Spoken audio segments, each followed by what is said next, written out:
Introduction, the question that will not leave you alone. You are sitting in a room that, by all conventional measures, should be enough. Perhaps it is a room filled with the quiet comforts of a life you have labored to build. You have navigated the currents of expectation, crossed the milestones of success, and honored the responsibilities that were placed in your hands. You have done what was asked of you. You have pursued the goals you were told would lead to satisfaction. And yet, in the quietest hours of the night, or perhaps in the jarring silence of a traffic jam or the hollow space between meetings, a tremor of restlessness vibrates beneath the surface of your life. It is a question. It does not always arrive with words. Sometimes, it is merely a persistent ache, a subtle gravity pulling your attention towards something just beyond the horizon of your current reality. It asks, is this all there is? This question is not necessarily born of failure. In fact, it often arrives when you are precisely where you thought you wanted to be. It is the visitor who refuses to leave even when you offer it the distractions of accomplishment, the noise of constant busyness, or the steady rhythm of a well-ordered routine. You may try to silence it with more work, more consumption, or a tighter grip on the life you have curated, but the question possesses a strange, quiet authority. It suggests that while you have been busy constructing an existence, you may have inadvertently neglected the explorer living inside the architecture. There are also those for whom this question arrives not through success, but through the sudden, violent collapse of a foundation.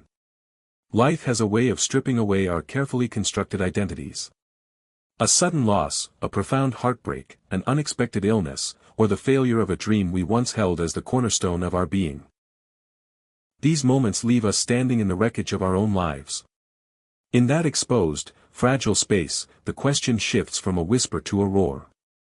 Who am I, if not the person who held that job, that status, or that relationship? Why does the world continue to spin when the meaning I gave it has evaporated? We often view these experiences as crises to be managed or, at best, as unfortunate detours from the path of happiness. We fear restlessness. We fear the hollow ache that comes when old answers no longer hold their weight. We feel the urge to run back to the shore of familiarity, to grasp at the certainty of who we were before the questioning began. But what if this is not a crisis? What if the restlessness you feel is not a failure of your life, but the inevitable awakening of your soul? This book is written for the seeker who senses that there is more to human existence than the mere cycles of survival and achievement. It is for those who feel the pull towards something deeper, something more authentic, even when they cannot quite name what it is. If you have ever felt that your old beliefs were becoming too small for the person you are becoming, or that life has been placing synchronicities and encounters in your path that feel less like accidents and more like invitations, you are not drifting. You are beginning. The central premise of our journey together is this. The sincere search for truth is never meaningless. The very fact that you are asking these questions may be the most significant event of your life.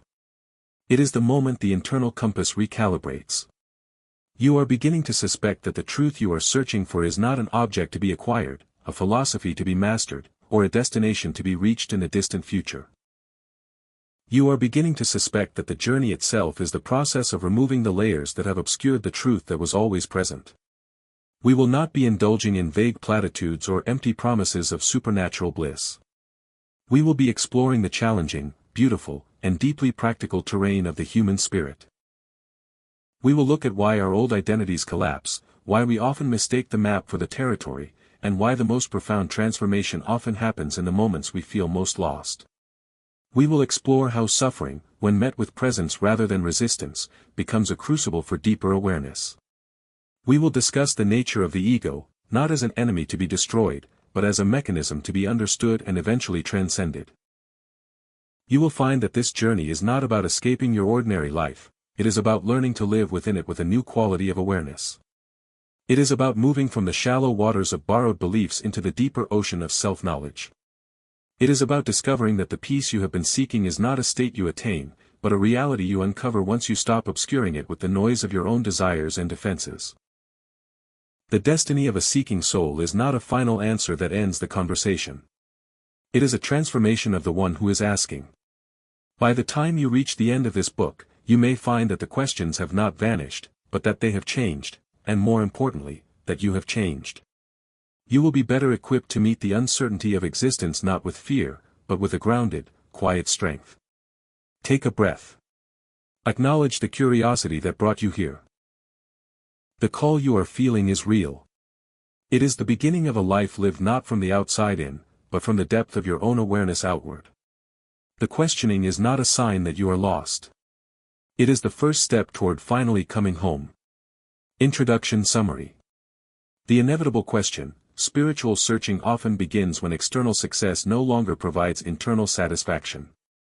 Reframing discomfort. What feels like a crisis or restlessness may actually be the initial stage of profound spiritual awakening. The nature of the search for truth is an active process of shedding illusions rather than accumulating more information. The role of loss, moments of collapse and heartbreak often act as catalysts for deeper questioning and the shedding of old identities. Intellectual integrity. This book avoids empty spiritual cliches and focuses on grounded, practical, and compassionate exploration of the human experience. The ultimate goal, the journey is not about escaping reality but about developing the presence and awareness to engage with life more authentically. The path forward, the book prepares the seeker for a shift from unconscious. Chapter 1, The Call You Can No Longer Ignore. It happens in the quietest of moments.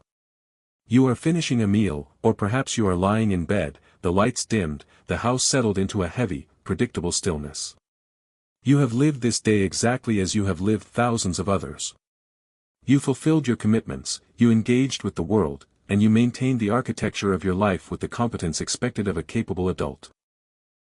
Yet, as the noise of the day fades, a strange, persistent vibration remains.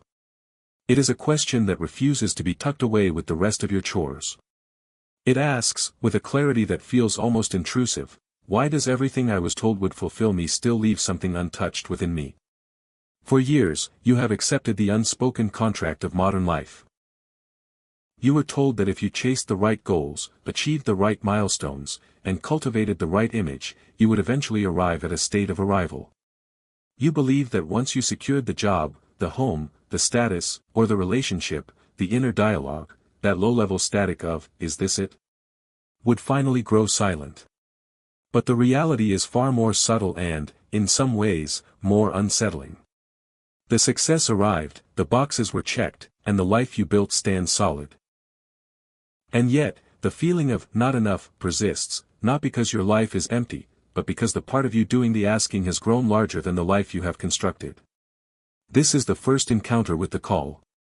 It is rarely a thunderous revelation. More often, it is a persistent suspicion that you have been looking for the right answers in the wrong places. You realize that you have been treating your soul like a business to be optimized rather than a mystery to be inhabited. When you were younger, or perhaps simply more distracted, the promise of external achievement was enough to quiet the inner urge for meaning. You could point to a future goal and believe that the resolution to your restlessness lived there. But as the years accumulate, the horizon moves. The goalposts shift. The satisfaction you anticipated becomes a temporary relief rather than a permanent state of being. This restlessness is not a sign of ingratitude, nor is it a symptom of a malfunction. It is evidence of an expansion. You are experiencing the first, tentative stirrings of a consciousness that can no longer find sustenance in the superficial. Think of a seed planted in the dark. For a long time, it is perfectly content within the confines of its shell. It is safe, it is contained, and it is defined by its boundaries. But there comes a point when the life force within that seed grows so potent that the shell, the very thing that once protected it, becomes a prison. The cracking of the shell is not an act of destruction, it is an act of necessity. It is the beginning of a life that can finally reach toward the sun. You have spent a lifetime gathering information, identities, and opinions, believing that the sum of these parts would create a self that was whole. You have adopted the vocabulary of your culture, the values of your peers, and the definitions of success that were handed down to you. But what happens when the clothes you were given to wear no longer fit the body you have grown into? This is the core of the spiritual calling.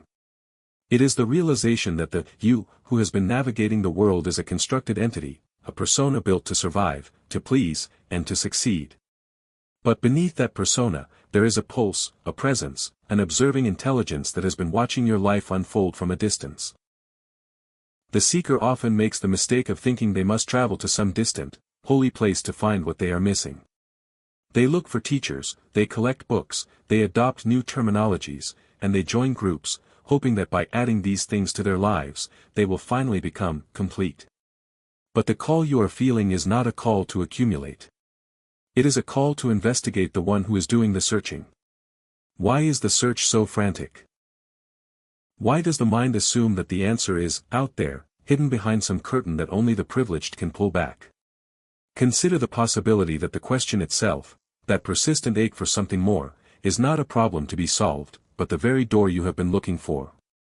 If you were truly satisfied, you would never look deeper. If your life were completely enough, you would remain safely inside the shell. Your dissatisfaction is not a failure. It is the most honest part of you. It is the part of you that refuses to be bought, sold, or distracted by the flashing lights of consumerism and validation. In the coming chapters, we will explore why this restlessness is the most precious resource you possess. We will look at how your identity has been formed, how your culture has shaped your deepest assumptions about who you are, and how you can begin to distinguish between the voice of your conditioned mind, which is always hungry for more, and the voice of your authentic self, which is already whole. The transition from a life of unquestioned pursuit to a life of conscious inquiry is the most significant shift a human being can make. It is a shift from playing a role to inhabiting a life. It requires the courage to pause, the willingness to feel the discomfort of not knowing, and the humility to admit that perhaps everything you thought was true was merely a starting point. The call is here. It has been calling you through your joys, your frustrations, your losses, and your quietest reflections. The question you have been carrying is not a burden, it is a compass. And if you are willing to follow it, it will lead you not away from your life, but directly into the heart of it. Chapter Summary. The anatomy of restlessness. Inner dissatisfaction often arises precisely when life looks successful on the surface, signaling that internal growth has outpaced external circumstances. The metaphor of the seed, like a seed outgrowing its shell, human consciousness periodically hits a limit where past identities become restrictive, necessitating a break from the old to allow for new growth. Conditioned versus authentic self. We often live through a persona built by society and past conditioning. The spiritual search is the process of discovering the observer beneath that persona. The trap of accumulation. Seeking truth is not about adding new beliefs or philosophies to one's life but about examining the person who is doing the seeking. Reframing the search. Your existential questions are not problems to be fixed but are, in fact, the doorway to a deeper, more authentic engagement with reality. The call is a compass. By accepting the presence of the question rather than trying to silence it. Chapter 2, The Restlessness that Precedes Awakening. For a long time, you may have treated your inner discomfort as a leak in the boat of your life, something to be patched, drained, or ignored so that you could keep moving forward. When the feeling of unease arises, the modern instinct is to reach for a remedy. We scroll through digital feeds to borrow the feelings of others, we immerse ourselves in work to outrun the silence, or we purchase small comforts that promise, for a brief afternoon, to quiet the static. We are taught that to be successful is to be satisfied, and to be satisfied is to be free of longing. Therefore, when longing strikes, we interpret it as a failure of our own making. But what if this interpretation is entirely backward? What if the discomfort you feel, that low-grade anxiety, that sense of being slightly out of sync with your own daily existence, is not a sign that you are failing, but a sign that you are waking up? Think of the sensation of having a pebble in your shoe while walking a long distance. At first, you try to ignore it. You change your gait, you shift your weight, and you focus on the scenery to distract yourself from the sharpness beneath your heel. But the more you try to ignore it, the more the discomfort interferes with your ability to walk naturally. Eventually, the pain becomes so persistent that you have no choice.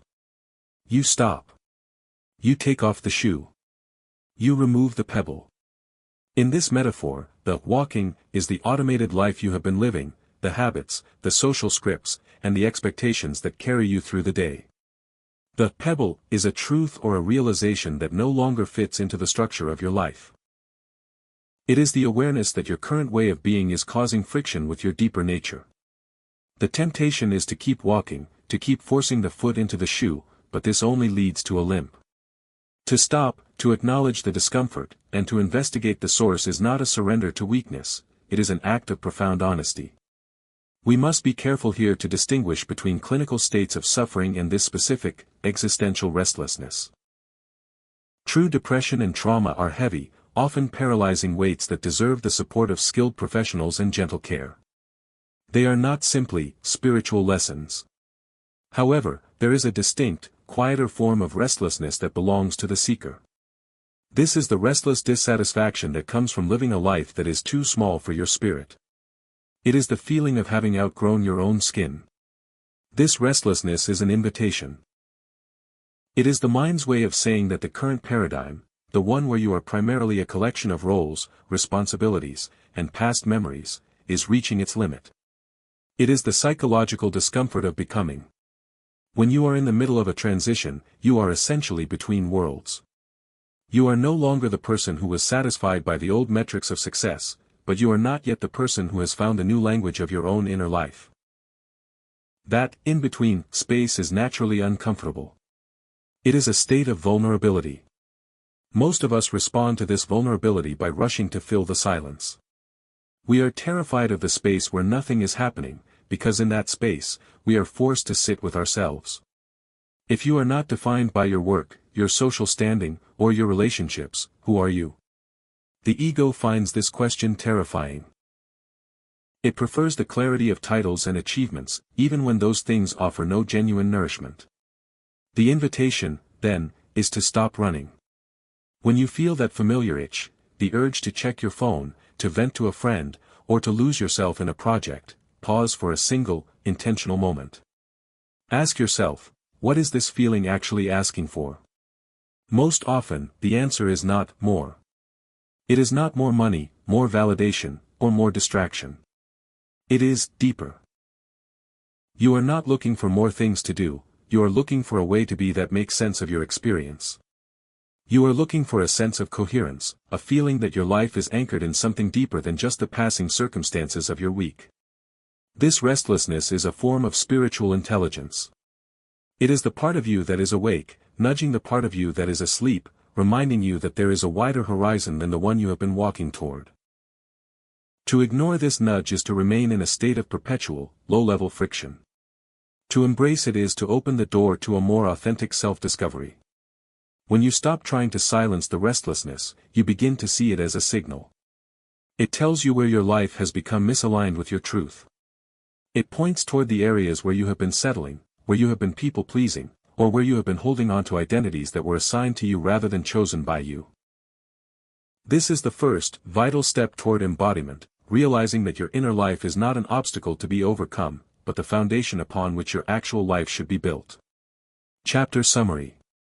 The misconception of comfort. We often view inner restlessness as a failure to be fixed, when it is actually a sign of internal growth. The pebble metaphor.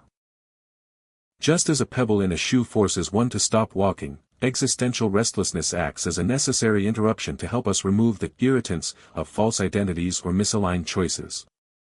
Discernment. It is crucial to distinguish between existential restlessness, which is a catalyst for growth, and medical or psychological states of suffering that require specialized support. The in-between space. Being between who you were and who you are becoming is inherently uncomfortable, yet this vulnerability is the fertile ground for true self-discovery. Silence as opportunity. We habitually fill our internal voids with distractions. The seeker learns to sit with the void to understand what the restlessness is truly asking for. Restlessness as intelligence. By stopping the pursuit of external fixes, we can interpret our inner discomfort as a form of intelligence that highlights where our lives are out. Chapter 3. When the old world stops making sense. There is a precise, often disorienting moment in the life of a seeker when the familiar landscape of reality suddenly begins to shift. You are walking through your life as you have always done, but the colors seem slightly off, the sounds of your daily routine feel like a recording played at the wrong speed, and the values that once served as your North Star no longer provide warmth. It is as if you have been reading a book for years, only to realize that you have been holding it upside down. The words are the same, the plot remains, but the meaning you previously extracted has vanished. This is the onset of cognitive dissonance, not as a mental error, but as a spiritual maturation. It is the friction that occurs when the reality you have been taught clashes with the reality you are beginning to perceive. You were raised with a specific script.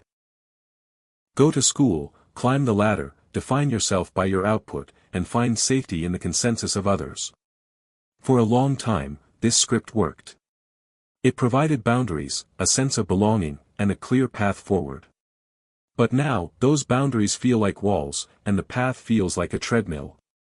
The fear that accompanies this realization is immense. When the old world stops making sense, the immediate instinct is to blame yourself. You assume that if you feel lost, you must be doing something wrong. You look at others, those who seem perfectly comfortable, those who are still entirely consumed by the pursuit of external validation, those who have never questioned the script, and you feel an aching sense of alienation. You wonder if you are the one who is breaking, rather than the one who is finally seeing the cracks in the foundation. But this alienation is often the first true sign of autonomy. To realize that your culture, your family, or your social circles have been operating on assumptions that no longer align with your interior life is a heavy burden to carry. It requires a quiet, often lonely kind of courage. You are essentially learning to think for yourself in a world that thrives on the predictable, collective agreement of the masses. You may find yourself sitting at a dinner table, surrounded by people you love, listening to a conversation about status, possessions, or minor grievances, and suddenly feeling as though you are a spectator from another dimension. It is not that you have grown arrogant, it is that the scale of your concerns has shifted. You are no longer satisfied by the temporary thrill of the next achievement, and you can no longer participate in the collective performance of who you are supposed to be. This is the space between who you were and who you are becoming. It is a liminal state, and it is notoriously difficult to inhabit. You cannot go back to the sleep of the unquestioned life. Once you have seen the structure of the dream, you cannot unsee it. But you do not yet have a new structure to replace it. You are caught in the clearing, waiting for the fog to lift, with nothing to hold on to but your own deepening awareness.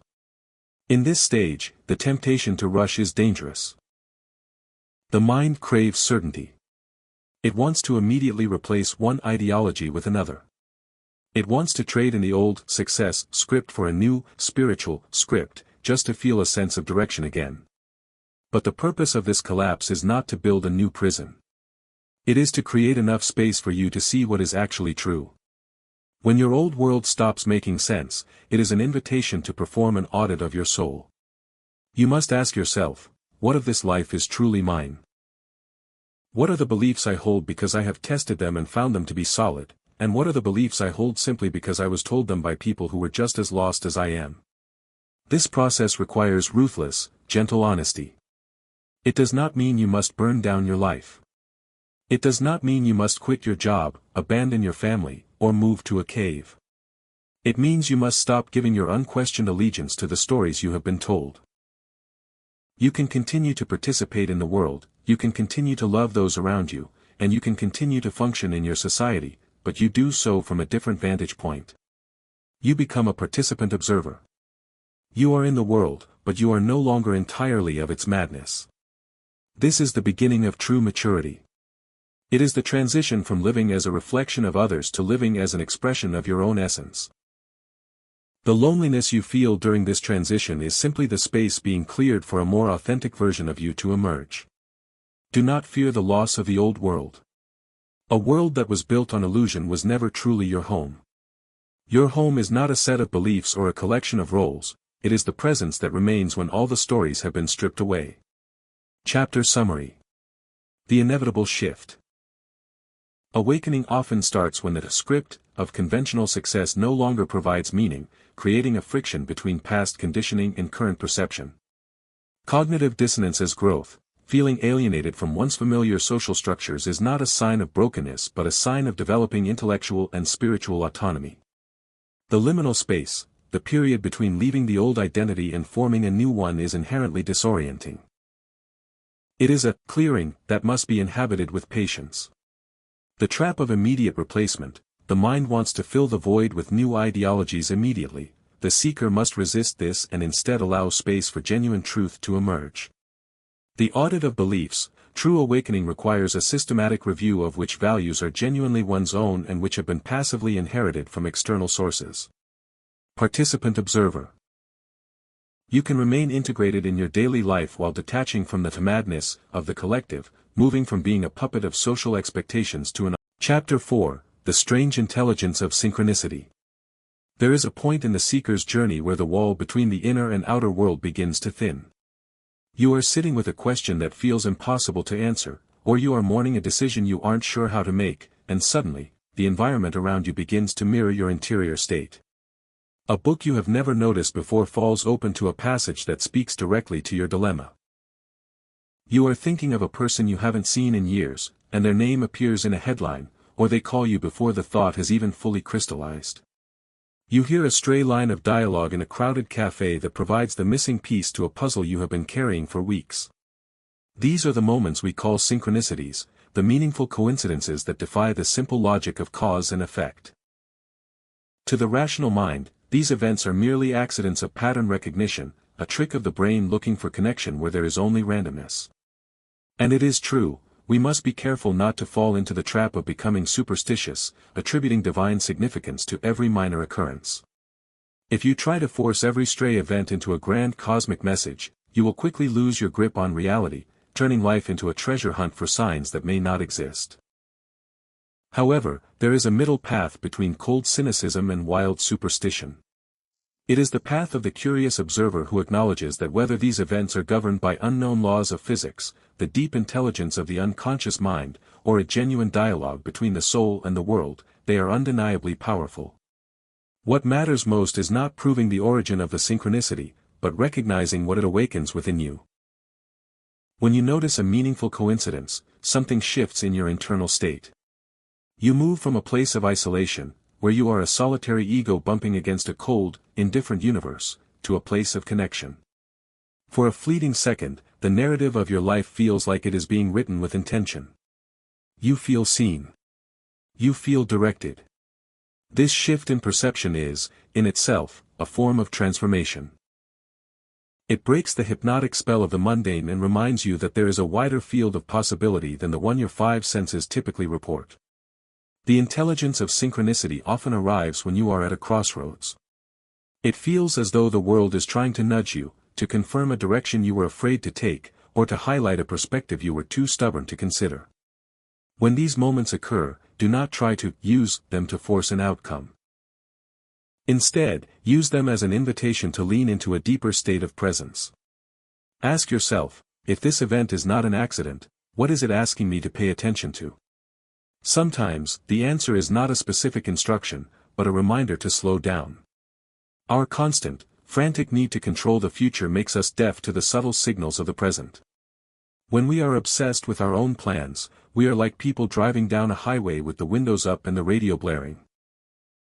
We miss the landscape, the signs, and the warnings. Synchronicity is like the sudden silence that forces you to pull over and look at the map. It forces a moment of reflection. It breaks the cycle of habitual action. This is why, during periods of spiritual transition, these experiences seem to intensify. You are no longer living in a state of closed-loop conditioning, you are open to the unexpected. Your attention is primed for depth. In this state of heightened receptivity, you notice connections that were always there, hidden in plain sight, but which your previous, more rigid version of self was programmed to ignore. Be wary, however, of becoming an addict to signs. There are those who lose their grounding entirely, waiting for the universe to tell them what to eat, who to date, or what career to choose. This is just another form of escapism. A way of abdicating the responsibility of your own life by projecting your power onto external events. A true seeker understands that signs are not substitutes for conscience or judgment. They are guideposts, not controllers. They provide context for the journey, but you are still the one walking the path. The most profound synchronicity is not the appearance of a number, a sign, or a random meeting. The most profound synchronicity is the realization that your internal longing is perfectly synchronized with the pulse of life itself. It is the discovery that you are not separate from the world you are observing. When you stop trying to wrestle reality into the shape you desire and begin to observe it with genuine wonder, you find that the world begins to speak back. It is a dialogue of grace.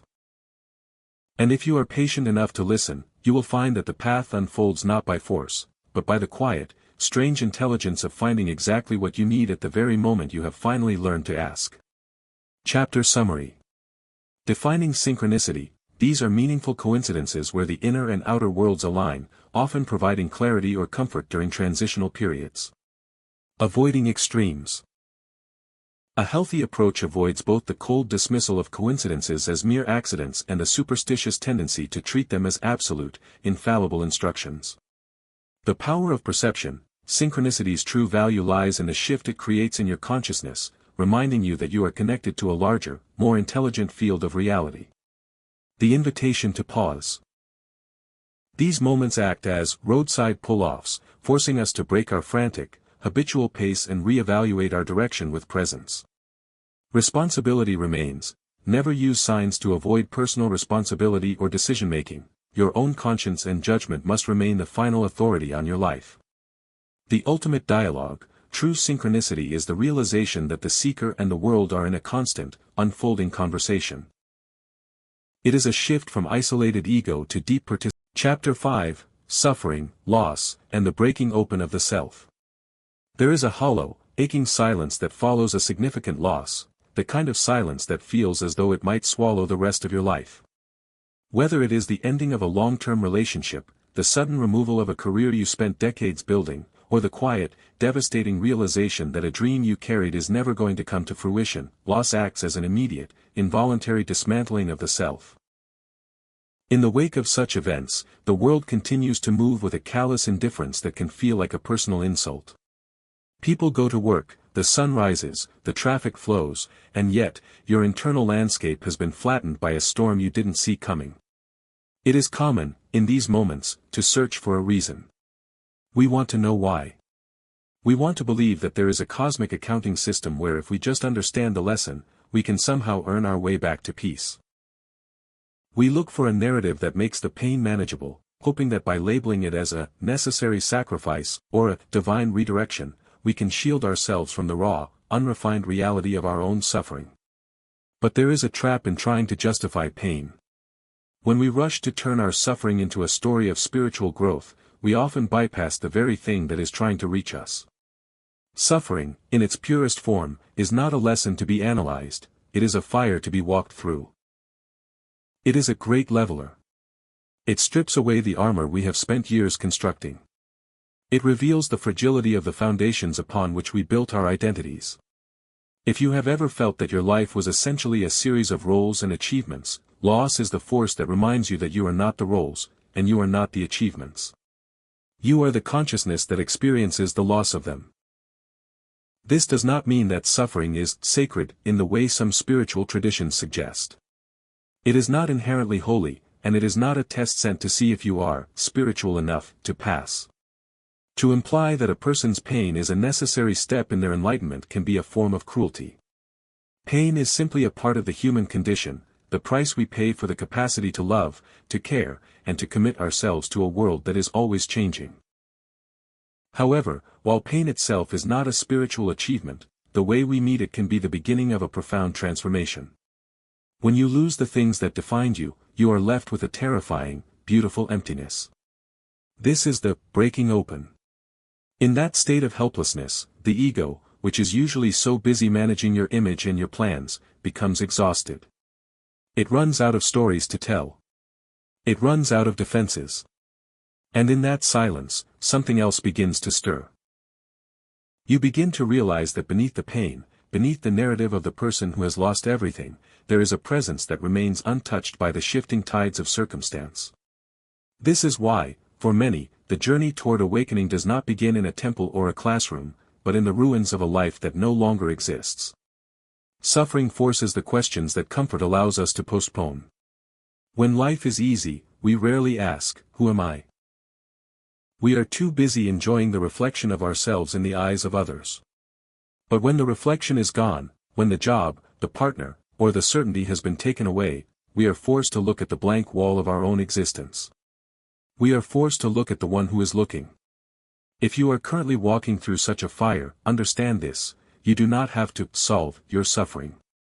You do not have to turn it into a success story for your social circle or a lecture for your friends. You only have to stay present with it. Allow yourself the grace of being human. Acknowledge that the things you have lost were part of your heart, and it is okay to grieve. The goal is not to harden yourself against the pain so that you can become spiritually detached. The goal is to remain soft enough to feel the depth of the experience, yet awake enough to recognize that your essence is not contained by the things you have lost. This process is not about finding meaning. It is about discovering that you have the capacity to contain the experience without being destroyed by it. You are the vessel, not the contents. When you learn to rest in that realization, you find that even in the midst of heartbreak, there is a quiet, steady center that was never in danger. The breaking open is not an end, it is a clearing. It is the necessary work of life, making room for a truth that is far more durable than the identities you once clung to for safety. Chapter Summary. The anatomy of loss. Loss is a powerful, involuntary force that strips away our constructed identities, leaving us in a vulnerable, empty, and transformative space. The trap of narrative. We often try to justify pain with spiritual explanations to make it manageable, but doing so can prevent us from experiencing the necessary, raw honesty of the moment. Suffering versus growth. Suffering is not inherently holy, nor is it a test. However, the way we choose to meet our pain can catalyze deep inner change. The ego's exhaustion. In times of great loss, the ego's defenses fail, and we are forced to move past our usual self-stories, revealing the awareness that exists beneath. The purpose of breaking open. Suffering forces the existential questions that comfort usually hides. It strips away the external reflections of who we think we are to reveal who we truly are. Staying present. The spiritual response to suffering is not forced attachment or spiritual bypass, but remaining present with the pain until it transforms from a crushing weight into a space of. Chapter 6. The dark night between who you were and who you are becoming. There is a stage in the transformation of the soul that the mystics have long called the dark night. It is not a place you choose to visit, it is a place you fall into when the old map of your life has been burned, but you have not yet received the new one. You have shed the beliefs that once anchored you, you have seen through the roles you used to play, and you have realized that the achievements you once coveted are hollow. You have effectively dismantled your old identity, but you have not yet found your footing in the new. You are in a liminal space, a threshold, and it is perhaps the most uncomfortable terrain a human being can occupy. In this stage, everything can feel suddenly drained of color. The things that once provided you with motivation, the pursuit of career goals, the need for social approval, the planning of the next 5 years, suddenly feel like a charade. You look at the world, and it seems to be participating in a dance whose steps you have forgotten. You feel disconnected, not just from the people around you, but from the person you used to be. You look in the mirror and you do not recognize the eyes looking back, not because they have changed, but because the story you used to tell about them has collapsed. This period is often marked by an intense, heavy dryness. Your spiritual practices, if you have any, may feel mechanical or empty. The prayers, the meditations, or the reflections that once brought you peace now feel like words spoken into a vacuum. You may feel a profound sense of isolation, as if you are the only person who has ever realized that the emperor has no clothes. The danger in this state is the temptation to return to the familiar simply because it is familiar. The ego, desperate to stop the feeling of being nothing, will beg you to go back to the old scripts, to readopt the old addictions, and to settle for the old, suffocating certainty. It is vital, however, to recognize that this disorientation is not a failure of your path. It is the necessary digestion of a life that has been outgrown.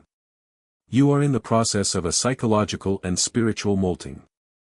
Just as an insect must lose its exoskeleton before it can grow into its next form, you must lose the rigid structure of your past identity before you can inhabit your authentic self. The darkness you feel is simply the absence of the old lights you were using to navigate. You have not lost your way, you have finally walked far enough that the old beacons no longer reach you. During this time, the most important task is to remain grounded in the mundane. Because your internal world is in such flux, it is easy to become flighty, to become obsessed with esoteric theories or to fall into a state of total paralysis. This is the moment to lean into the simple, physical realities of life. Wash your dishes. Walk in the park. Care for your body. Do the work that is in front of you. By staying rooted in the ordinary, you give your consciousness a place to rest while the deeper, invisible work of reintegration takes place beneath the surface. You do not need to achieve anything in this phase. You only need to endure the process of being emptied. Be very clear about the distinction between this spiritual liminality and clinical depression. If you find yourself unable to function, feeling a total lack of hope, or experiencing a desire to harm yourself or others, please reach out for professional, medical, or psychological support. Spiritual growth does not demand that you ignore the needs of your nervous system or your mental health. A wise seeker knows when to seek the assistance of a guide, a counselor, or a medical professional. There is no shame in this. It is part of being responsible for the vehicle that carries your consciousness through the world. This chapter of your life is not a permanent residence, it is a passageway. If you can withstand the discomfort of not knowing, if you can resist the urge to fill the void with distractions, and if you can remain compassionate toward yourself during this time of confusion, you will eventually find that something new begins to sprout. It will not be a sudden, miraculous replacement of the old self. It will be something quieter, something more resilient, and something far more authentic. You are being prepared for a depth of experience that the old version of you was not equipped to hold. You are being hollowed out so that you can be filled with something that isn't just another role or another set of opinions. You are learning to exist without the crutch of a defined identity. And in doing so, you are discovering that the truth of who you are was never dependent on the stories you told about yourself. It is the awareness that watches the darkness, the awareness that notices the silence, and the awareness that will eventually greet the dawn. Chapter Summary. The liminal threshold, the dark night, is a state of being between two identities where old motivations have lost their power but a new sense of purpose has not yet emerged. The disorientation of loss. It is normal to feel alienated from society and one's own past self when the scripts of success no longer resonate. Avoiding the ego's retreat, when feeling empty, the ego will try to drag you back into old, comfortable addictions. Resist this by leaning into the present moment. The necessity of molting. This period is a spiritual molting process. The discomfort you feel is the result of outgrowing an old structure, not of failing to live correctly. Grounding in the mundane. The best way to navigate this transition is to focus on simple, physical tasks and routine, which provides a safe container for the deeper, invisible work of change. Professional discernment. Distinguish between spiritual transition and clinical mental health needs. Always seek appropriate support. Chapter 7. The ego and the self you learn to become. We often speak of the ego as if it were a villain in the story of our lives, a shadowy, manipulative force that needs to be silenced, starved, or ultimately destroyed.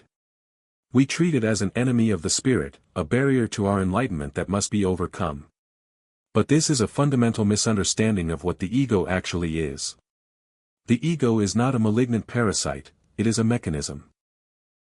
A highly sophisticated, survival-oriented software program that you developed during the earliest years of your life to help you navigate a complex, often confusing world.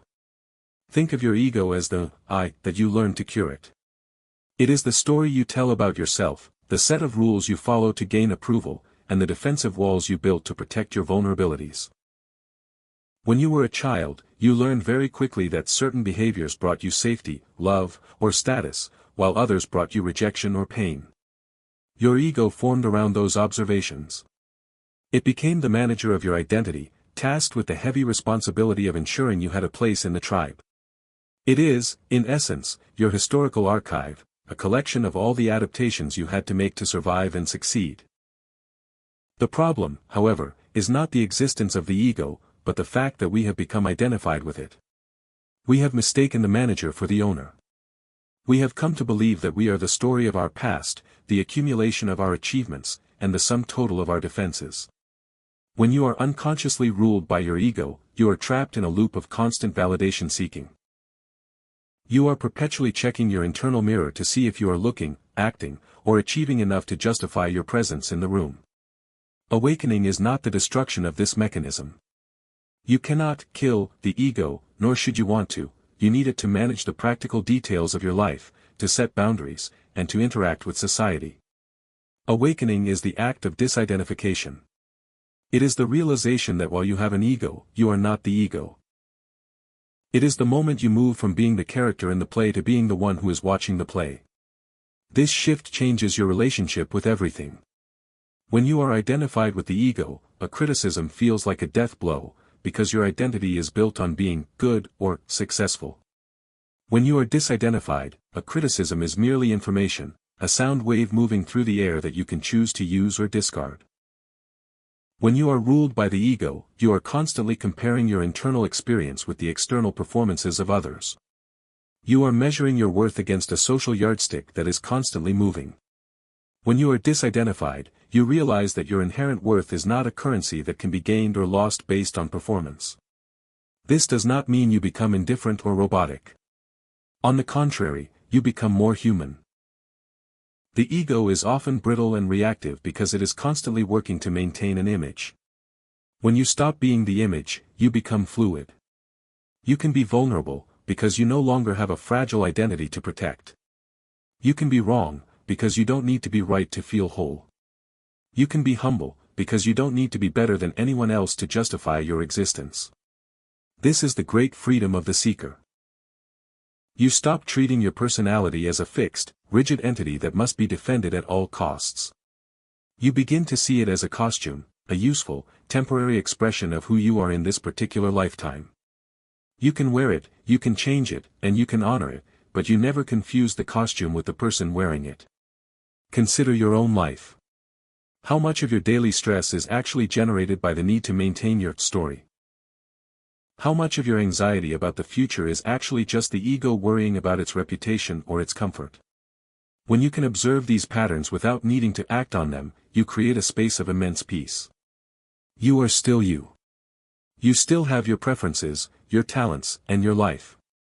But you are no longer a hostage to the programs you installed as a child to survive. You have graduated from survival into a life of conscious expression. You are the architect, not just the building.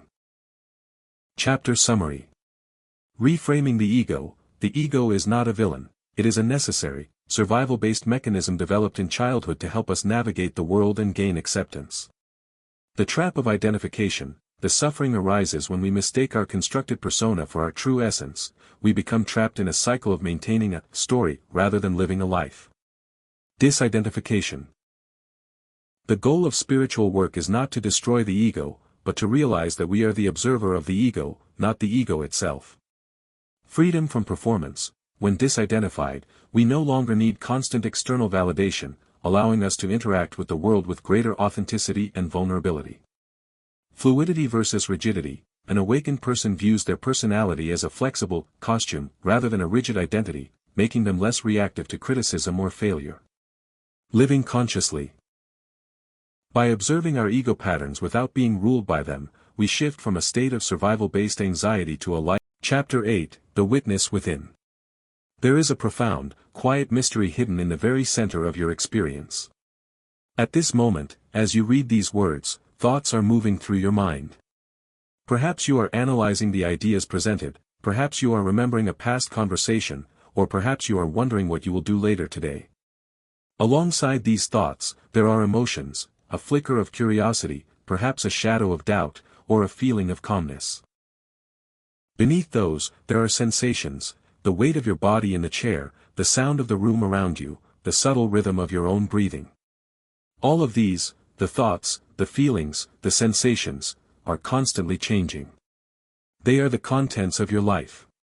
Yet, amidst this shifting river of data, there is something that remains constant. There is an awareness that notices the thoughts, that feels the emotions, and that experiences the sensations. This awareness is the witness within. Most of our lives are spent entirely absorbed in the content. We are so busy being our thoughts, being our anxieties, and being our desires that we forget the one who is witnessing them. We are like moviegoers so gripped by the drama on the screen that we completely forget we are sitting in a theater. We react to the plot, we cheer for the hero, and we fear for the victim, unaware that we are simply watching a projection.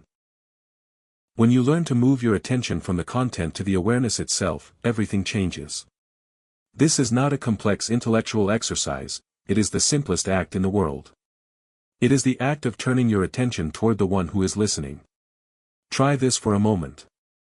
Instead of following the next thought that arises, ask yourself, who is aware of this thought? Do not look for a philosophical answer. Look for the feeling of being aware. You will notice that there is a sense of I that is present before you even begin to think. It is a presence that does not judge, does not demand, and does not need to change anything. It simply observes. This witness, this pure, conscious presence, is the part of you that is never touched by the dark nights we discussed earlier, nor is it threatened by the collapse of your ego. The ego is built on stories, but the witness is built on silence. The ego is a traveler, always moving toward a goal, but the witness is the space through which the journey unfolds. When you learn to rest in this witness, you find that the fears that once paralyzed you start to lose their grip. You can see the fear, you can feel it in your body, but you no longer become the fear. You become the space in which the fear can exist and eventually pass away. This is the foundation of true emotional healing. We often think that to heal, we must fix our emotions, but healing is actually the result of bringing the light of awareness to the things we have been hiding from ourselves. When you look at your anger, your shame, or your grief through the eyes of the witness, you stop being a victim of those emotions. You become their host. You hold them with compassion, you allow them to be felt, and because you are no longer resisting them, they are finally free to be released. Many of us are afraid of this witness. We fear that if we stop identifying with our stories, we will disappear. We worry that if we aren't the one who is achieving or the one who is struggling, we will cease to exist. But it is quite the opposite. When you stop identifying with the limited story, you realize that you are the vast, open sky in which all stories occur. You are not losing your identity, you are discovering your essence. This awareness is not something you have to develop. You do not have to become aware. You already are. You have simply been looking in the wrong direction for too long. By consistently turning your attention back to the witness, you create a buffer between yourself and the volatility of the world. You learn that while you cannot control the thoughts that arise or the circumstances that unfold, you can control where you reside. You can choose to reside in the calm center of the witness, watching the drama with intelligence, clarity, and an unshakable sense of inner peace. Chapter Summary. The content versus the witness. We spend our lives absorbed in the content of our experience, thoughts/emotions, often forgetting the witness, the aware consciousness, that observes them. The moviegoer analogy. Like someone gripped by a movie, we identify so deeply with our internal narratives that we forget we are the conscious observers of our lives. The simplicity of awareness, moving into the witness state, does not require complex training, it is a simple shift of attention toward the presence that is already aware. Residing in presence, the witness is not a goal to be reached but a constant, unchanging space within us that remains unaffected by the ego's volatility or life's transitions. Emotional healing. Healing occurs not by fixing emotions but by holding them in the light of the witness, which stops us from becoming the emotion itself. Fear of disappearance. We worry that without our ego stories we will cease to exist, but discovery of the witness reveals that we are not the story, but the vast. Chapter 9. Why you cannot force awakening. There is a subtle, dangerous trap that waits for every seeker, one that often appears just as you begin to taste the initial freedom of self-awareness. It is the trap of the spiritual ego, the desire to turn awakening into an achievement. You notice the peace that comes from being the witness, you feel the lightness of letting go, and suddenly, a new project begins in the mind. How can I get more of this? How can I become more awakened? How can I master this state so that I never have to feel the old restlessness again? You begin to treat your spiritual life like a performance review. You compare your progress to others, you obsess over the duration of your meditation, and you grow frustrated when the deep insights don't arrive on schedule. You turn the journey toward surrender into a campaign of force. But the great paradox of spiritual life is this. The harder you pull on the door to see if it is locked, the tighter it seems to hold. The more you demand that the ego dissolve, the more it digs in its heels, terrified of being erased. You cannot force awakening because awakening is not an action you perform, it is a reality you allow. It is not a prize to be won by the diligent student, nor is it a secret to be unlocked by the most clever philosopher. Any attempt to become enlightened is, by definition, the ego trying to add another layer of status to its identity. It is simply the same old game, the need to be better, faster, or more advanced, dressed up in the vocabulary of transformation. This does not mean that your practice is meaningless. Consistent practice, meditation, inquiry, journaling, or simply choosing to stay present, is vital. It is like tilling the soil. You cannot force the seed to sprout, but you can ensure the ground is ready, the weeds are cleared, and the conditions are hospitable. The error occurs when you believe that the work you do is the cause of the transformation, rather than the preparation for it.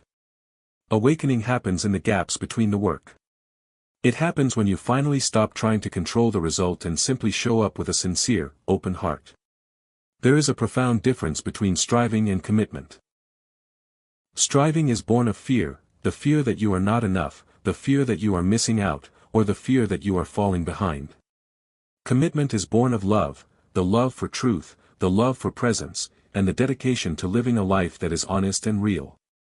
When you shift from striving to commitment, the energy of your search changes. You stop looking for the spiritual high and start focusing on the quality of your presence in the mundane. Patience is the most underrated virtue on this path. We live in a world that sells us instant results, but the transformation of the consciousness is a deep, organic process. You are not upgrading a software program, you are growing a tree. It takes time for the roots of awareness to go deep enough to hold you through the storms of life. If you rush, if you skip the seasons of dryness or the periods of necessary quiet, you will find that your spirituality is brittle. It will shatter the moment you face a genuine life challenge. Surrender, which is often misunderstood as passivity, is actually an act of intense courage. It is the willingness to say, I do not know where this is leading, and I am willing to be led. It is the opposite of giving up, it is the refusal to fight against the reality of your own unfolding. When you surrender, you stop demanding that life conform to your expectations. You start moving with the current rather than swimming against it, and in that flow, you find that the effort you once spent fighting reality can now be spent participating in it. Let go of the need to be an advanced seeker. Let go of the desire to judge your progress by the experiences you have or the states you inhabit. The depth of your awakening is not measured by the fireworks in your brain. It is measured by the quality of your integrity, your compassion, and your ability to see the world exactly as it is. If you are becoming more honest, more grounded, and more capable of responding to life with clarity rather than reactivity, you are exactly where you need to be. The door will open, not when you have broken it down with force, but when you have finally become quiet enough to realize it was never locked. Chapter Summary. The Trap of Spiritual Ego. Trying to achieve awakening turns it into just another ego project, driven by the same need for status and validation that governs our ordinary lives. The paradox of force, awakening is not a result of doing, it is a state of allowing. Trying to force it only strengthens the ego's grip. Striving versus commitment. Distinguish between striving, fear-based, impatient, and commitment, love-based, steady. The latter is the fuel for genuine transformation. The necessity of patience. Spiritual growth is organic, not instant. We must respect the slow, seasonal nature of deepening our awareness. Surrender as courage. True surrender is the courageous decision to stop fighting reality and to work with the natural flow of your own life's unfolding. Measuring progress. Real progress is not found in mystical experiences, but in increased integrity, groundedness. Chapter 10, The Traps That Wait for Every Seeker. As you gain clarity and begin to feel the shifts in your consciousness, a new kind of danger emerges. It is the temptation to use your spiritual insights as a shield against the challenges of reality. This is the realm of the traps, the false turns that look like progress but are, in fact, detours into a more sophisticated form of self-delusion. The most common of these is what we might call spiritual bypassing. Using your beliefs about consciousness or energy to avoid the difficult, messy work of feeling your actual emotions. It is easy to fall into the habit of rising above your life. You might find yourself using phrases like, "it's all just energy," or "it's all an illusion," to dismiss the very real pain of a broken relationship, a financial crisis, or a failure at work. While there is a philosophical truth to the idea that our personal dramas are transient, using that truth to invalidate your own human experience is not awakening, it is avoidance. True spiritual maturity does not make you less human, it makes you more human. It gives you the capacity to feel the weight of your life without being crushed by it, and to honor your grief without needing to hide it behind a mask of forced serenity. Another common trap is the development of a spiritual ego. This happens when you begin to see yourself as inherently superior to those who are not on a path of inquiry. You may look at friends, family, or colleagues who are still caught up in the unconscious cycles of daily life and feel a sense of distance or even disdain. You might begin to see yourself as the enlightened one in the room. This is perhaps the most subtle and damaging trap of all, because it is exactly the same mechanism of comparison and judgment that your ego used before you ever started seeking. If your spirituality has led you to feel separate from others, rather than more deeply connected to them, you are likely not looking at the truth, but at a reflection of your own ego in a spiritual mirror. We must also be wary of the addiction to signs. In our desire to feel that our lives are guided, we can become obsessed with interpreting every coincidence, every dream, or every random occurrence as a message from the universe. While there is value in being observant, this obsession often masks a profound fear of making decisions. We want the universe to dictate our lives so that we can avoid the responsibility of choosing. Real spiritual power lies in the ability to stand in the center of your own life and make a choice based on your values, your intuition, and your common sense, not because you saw a repeating number on a clock or a feather on the ground. Beware, too, of the manifestation trap, the belief that if you simply think the right thoughts or focus your energy correctly, you can bypass the reality of human limitation. While intention is a powerful tool for focus, using it to blame yourself or others for sickness, loss, or hardship is a form of spiritual cruelty.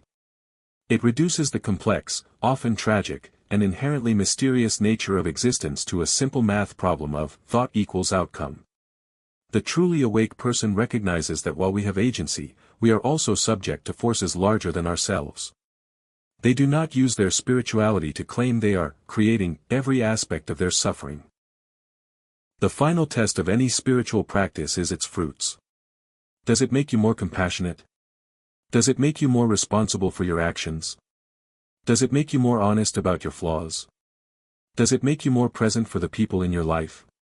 If your spiritual journey is leading you away from your responsibilities, away from the capacity to hold difficult emotions, or into a state of detachment that looks like indifference, then you are not on a path to awakening.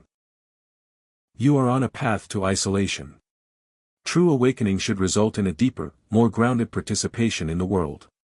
It should make you more capable of holding a difficult conversation, more willing to admit when you are wrong, and more generous in your interactions with those who see the world differently. You are looking for a state of being that is transparent, not one that is opaque. If you find yourself hiding behind spiritual concepts, stop. Take a breath. Come back to the reality of the dishes in the sink, the person you are talking to, and the feeling in your chest. The truth is not found in the transcendence of the world, but in the radical, uncompromising, and beautiful encounter with it exactly as it is. Chapter Summary. Spiritual bypassing, using spiritual ideas to avoid feeling painful or difficult emotions is a form of emotional avoidance, not growth. The spiritual ego. Believing you are better or more aware than others is just the old ego wearing a new, holier costume. Genuine insight leads to more connection, not separation. The addiction to signs, over-reliance on external signs to guide your life is often a way to evade the responsibility of making your own choices. The limits of manifestation, avoid the trap of blaming yourself for all suffering through simplistic, positive thinking. Acknowledge that reality is complex and not entirely under our individual control. Testing your progress. The real test of spirituality is whether it makes you more grounded, responsible, honest, and compassionate in your everyday life. The goal is engagement. True spirituality is found in a deeper, more courageous. Chapter 11, When the Search Turns Inward. There is a moment in the life of every seeker when they realize that the library of their own experiences is already vast enough to fill 1,000 books. You have spent months, perhaps years, consuming the wisdom of others. You have listened to the podcasts, read the spiritual classics, followed the teachers, and experimented with the techniques. You have treated truth like a commodity that must be imported from the outside, assuming that if you just found the right voice, the right method, or the right perspective, you would finally have the keys to your own peace. But there is a point where external guidance reaches its limit. It can point the way, it can give you a map, and it can offer you words of encouragement, but it cannot take the step into the inner sanctum for you. You eventually find yourself standing at the edge of your own consciousness, holding all these borrowed insights, and realizing that none of them can replace the direct, unfiltered encounter with your own being. This is the moment the search turns inward. It is the transition from being a consumer of wisdom to being a practitioner of presence. It is the realization that you may travel across the world, sit with the most revered teachers, and master every ancient philosophy, but every single path will eventually ask you to do the same thing, become quiet enough to encounter your own consciousness. Solitude becomes your primary laboratory. This does not mean you must become a hermit or abandon your social life, it means you cultivate a capacity for productive aloneness. Most of us avoid solitude because we fear that if we remove the external stimulation, we will be forced to confront the internal emptiness. We use our phones, our hobbies, and our social commitments to ensure we are never truly alone with ourselves. But the seeker learns to cherish the silence. In that silence, the noise of the conditioned mind begins to settle. The frantic need to know things, to categorize, label, and explain, begins to lose its urgency. Journaling and self-inquiry become the tools of this inner navigation. When you write, you are not just recording thoughts, you are externalizing your ego patterns so you can examine them. You are taking the story that plays on an endless loop in your head and laying it out on the page, where you can see it for what it is, a construction. When you ask yourself, what is driving this belief? Or who is feeling this reaction, you are not looking for a logical answer. You are looking for the truth that exists beneath the reaction. Meditation, in this context, is not a way to get peace. It is a way to stop fighting the reality of your current state. If you are anxious, you meditate to see the anxiety. If you are grieving, you meditate to be with the grief. By sitting with your own consciousness without trying to manipulate it, you allow the layers of identity you have wrapped around yourself to loosen. You stop being the person who is trying to be aware and you simply become aware. This inward turn is frightening because it requires you to give up the protection of the expert or the seeker. When you look within, there is no one else to blame for your confusion, and no one else to thank for your clarity. You are the source. You are the terrain. You are the explorer. You realize that the truth you were searching for, the sense of wholeness, the feeling of purpose, the stability of being, was never separate from you. It was being obscured by the very intensity of your search. You are the consciousness that is aware of the search. You are the depth that is being explored. When you realize this, the restlessness begins to subside, not because you have found a new answer, but because you have found the place where all answers eventually arise and vanish. You have stopped looking for the light in the shadows of your own past, and you have finally turned your face toward the sun of your own awareness. Chapter Summary. The limit of external wisdom. Books and teachers can provide a map, but they cannot walk the path of self-discovery for you. Eventually, you must engage with your own consciousness directly. The role of solitude, productive aloneness, is essential for a seeker. It is in silence that the conditioned mind loses its momentum and we stop hiding from ourselves. Self-inquiry as a tool, journaling and inquiry are not about finding answers but about externalizing ego patterns so they can be observed and understood as constructions. Meditation as allowing. True meditation is not a technique to manufacture peace but a way to sit with the reality of your current state, whether anxious, grieving, or calm, without resistance. The source of truth. We search outward, but the qualities we seek, wholeness, stability, purpose, are found by dropping into the awareness that is already present within us. The end of the search, realizing that the seeker and the sought are not separate ends. The frantic. Chapter 12, The Sacred Art of Letting Go. We often operate under the mistaken belief that the spiritual journey is about gathering, about adding new virtues, new perspectives, and new layers of understanding to our lives. But in truth, the path of the seeker is one of progressive subtraction. It is the sacred art of letting go. You are not trying to become something new. You are trying to return to something authentic, and that return requires you to release everything that was never yours to begin with. Letting go is the most difficult task for the ego, because the ego is built on the logic of accumulation. It believes that to lose is to be diminished. If you let go of your need for approval, who will you be? If you let go of your attachment to a specific career title, how will the world know your value? If you let go of your obsession with certainty, how will you navigate the future? These are the questions that keep us paralyzed, clinging to identities that are essentially heavy, outdated coats that no longer protect us from the elements. This does not mean that letting go requires you to physically abandon your life. You do not need to walk away from your relationships, your career, or your responsibilities to practice the art of release. The most profound letting go is almost entirely internal. It is the shifting of your allegiance from the must-haves to the what is. It is the conscious decision to stop demanding that life unfold exactly according to the script your mind has written. Consider the energy you spend on resentment. You hold on to the past, an argument from 3 years ago, a perceived slight from a colleague, the choices your parents made. Believing that by keeping these grievances alive, you are somehow maintaining justice. But you are only keeping yourself in a cage of your own design. Letting go of resentment does not mean you are saying the other person's actions were right, it means you are reclaiming the energy you have been investing in their past behavior. You are choosing to occupy your present life fully rather than living in the corridors of memory. Similarly, we must learn to let go of our need for universal approval. We move through our days checking the internal temperature of our environment, trying to modulate our behavior so that we are perceived in a specific way. This is a form of self-abandonment. When you let go of the need to be understood, agreed with, or liked, you gain an immense amount of freedom. You find that you can act with integrity even when you are alone. You find that your decisions are no longer filtered through the sieve of, what will they think? But through the lens of, is this true for me? The obsession with certainty is perhaps the hardest thing to surrender. We want to know how our problems will be resolved, how our relationships will end, and what our future looks like. But life is, by its very nature, a mystery. To demand certainty is to demand that life stop changing, which is the same as demanding that life stop living. Letting go of the need for certainty is the beginning of trust.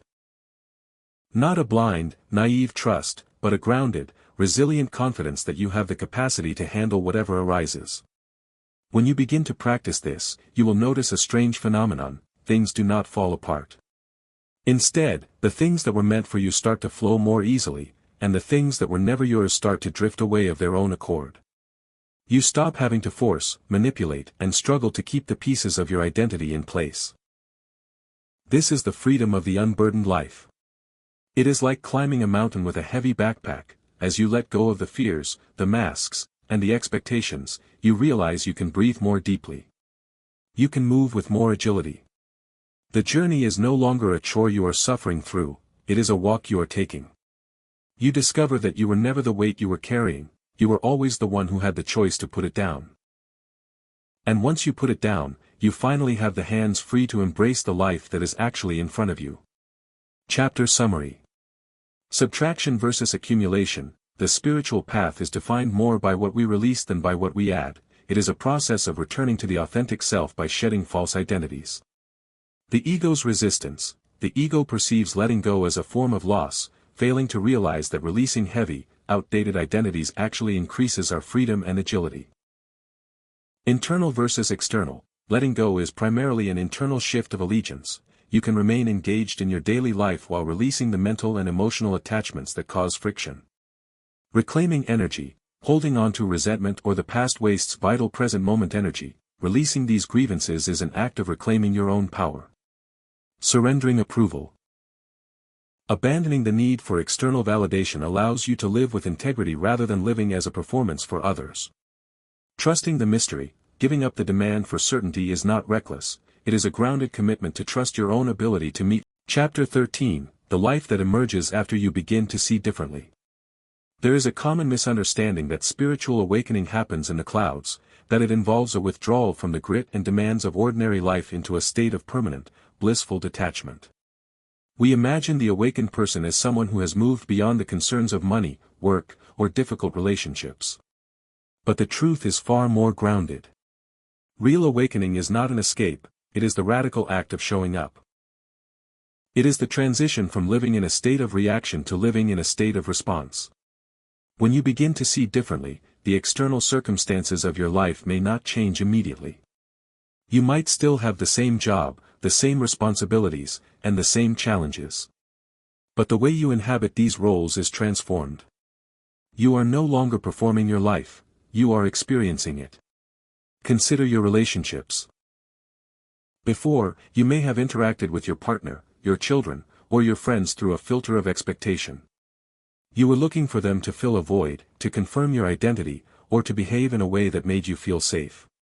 When you are awake, you stop using people as props for your own internal drama. You begin to see them as they are, not as you need them to be. This is the foundation of conscious love. You listen more deeply, you forgive more readily, and you hold boundaries with a quiet, firm compassion that does not require you to be angry. You realize that you cannot control how others behave, but you have total authority over how you respond, and that response is no longer dictated by your past wounds. The same shift occurs in your work and your ambition. You may still be ambitious, but the nature of your drive changes. You stop pursuing success as a substitute for self-worth.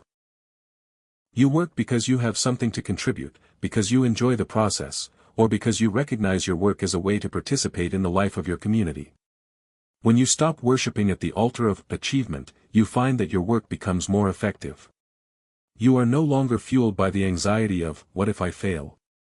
You are fueled by the clarity of, what is the best thing I can do right here, right now? Money, too, loses its capacity to terrorize you.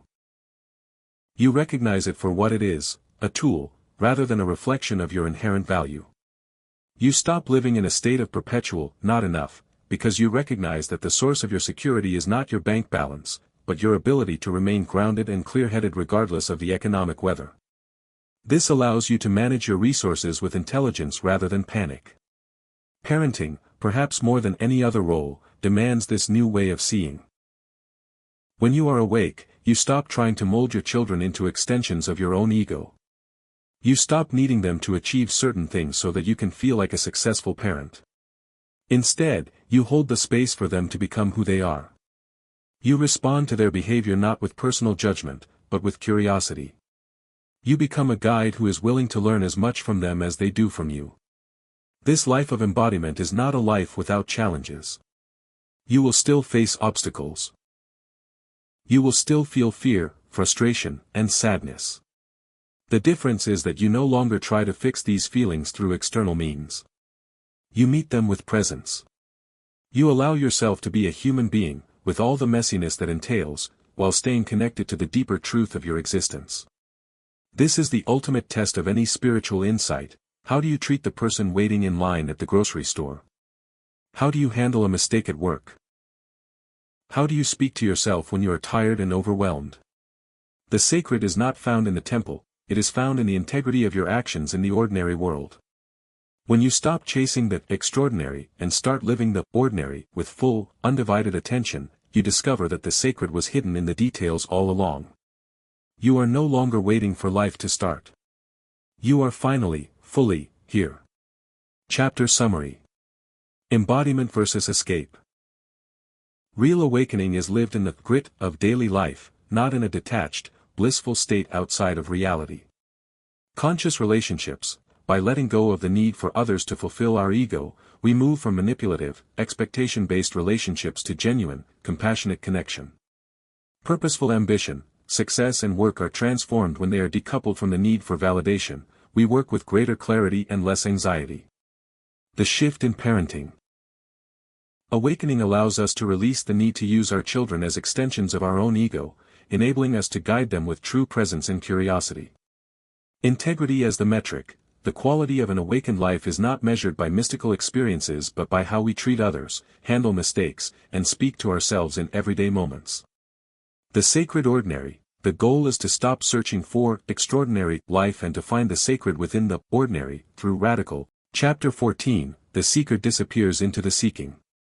There comes a quiet afternoon, perhaps years after you first began to question, when you look for the seeker you once were and find that they have simply vanished. You remember the intensity of the early days, the hunger for answers, the desperate hope that someone else held the map to your liberation, the way you would devour books and teachers with the feverish energy of a starving person. You remember the identity you cultivated. I am a seeker. I am on a journey. I am someone who is trying to figure this out. But as the years have passed, the search itself has softened. You realize that you have stopped demanding final, absolute answers. The mind, which once wanted to categorize reality into tidy little boxes, good and bad, enlightened and unenlightened, truth and illusion, has grown tired of the effort. You have found that reality is far too large, too mysterious, and too fluid to be captured by a set of concepts. Instead of certainty, you have found wonder. Instead of wanting to solve the mystery of life, you have become comfortable living within it. This is a subtle but profound shift. The ego likes to have a finish line. It wants a certificate, a title, or a final state of being that marks the end of the work. But awakening is not a destination you arrive at, and it certainly isn't an achievement you can display on a shelf. It is a movement from the desire to possess truth to the willingness to be lived by it. The seeker, who was always looking for truth, as if it were an object to be held, has disappeared because the illusion of separation between the seeker and the truth has collapsed. Think of how a river moves toward the sea. For a long time, the water might struggle against the banks, splashing against the rocks, trying to define its own path. But as it nears the ocean, the struggle ceases. The river does not stop being a river, but it loses its obsession with being separate from the sea. It simply flows into the vastness. Your spiritual journey has been a process of you flowing back into the vastness of your own nature. You are no longer trying to force the truth to conform to your mind, you are letting your mind open to the reality that is already here. In this stage, you stop looking for the spiritual high. You lose the addiction to intense experiences. The dramatic visions, the emotional waves, or the feelings of cosmic expansion. You realize that those were just signposts, not the destination. The sacred is not found in the extraordinary experience, it is found in the ability to recognize the sacredness of the mundane. You see the light in a conversation with a friend, the grace in a difficult task, and the depth in a moment of silence. You have moved from the quest for more to the appreciation of is. You may notice that your questions have changed. You no longer ask, what is the meaning of life, because you understand that you are the meaning-making apparatus of the universe. Life doesn't come with a meaning attached to it, it comes with the invitation for you to imbue it with your own presence, your own compassion, and your own clarity. You are no longer looking for a teacher to tell you who you are finally at home in the awareness that has been with you all along. The seeker disappears into the seeking because the seeking was never about finding something you lacked. It was about wearing down the stubborn, habitual belief that you were incomplete. The journey has not been a walk toward a distant future, it has been the process of waking up to the present. You have arrived, not by going anywhere, but by finally stopping the struggle to be anyone other than who you already are. The search ends not because you found the answer, but because you realized that the one who was asking was already the answer. Chapter Summary. The vanishing seeker, the transition from being a seeker to simply being, marks the end of the ego-driven need to possess truth as an object. From certainty to wonder, a mature spiritual life moves away from the need for absolute answers and embraces the mystery of living as a natural, fluid reality. The river metaphor. Like a river entering the sea, the seeker eventually stops struggling for a separate, defined path and flows into the vastness of their own nature. The end of the spiritual high, a major milestone, is losing the addiction to dramatic experiences and learning to see the sacred within the mundane, ordinary flow of life. Reframing meaning, we stop asking for meaning from life and realize we are the ones who imbue existence with meaning through our presence and clarity. The final realization. The journey was never about becoming complete, it was about eroding the belief. Chapter 15, The Destiny of Every Seeking Soul. We began this journey with a question that would not leave you alone. It was a whisper in the quiet of the night, a subtle friction in the machinery of your daily life, and a feeling that the map you were given for the world did not quite cover the terrain of your own experience. We have traveled through the collapse of old identities, the discomfort of the dark night, the strange dance of synchronicity, and the quiet realization that the seeker and the truth were never truly separate. We have looked at the ego, not as an enemy, but as a structure that, once understood, allows for a more authentic expression of the self. Now, we return to the central promise of this book. That for those who truly search, spiritual awakening is not an accident of fate, but an inevitability of the human soul. Why is this so?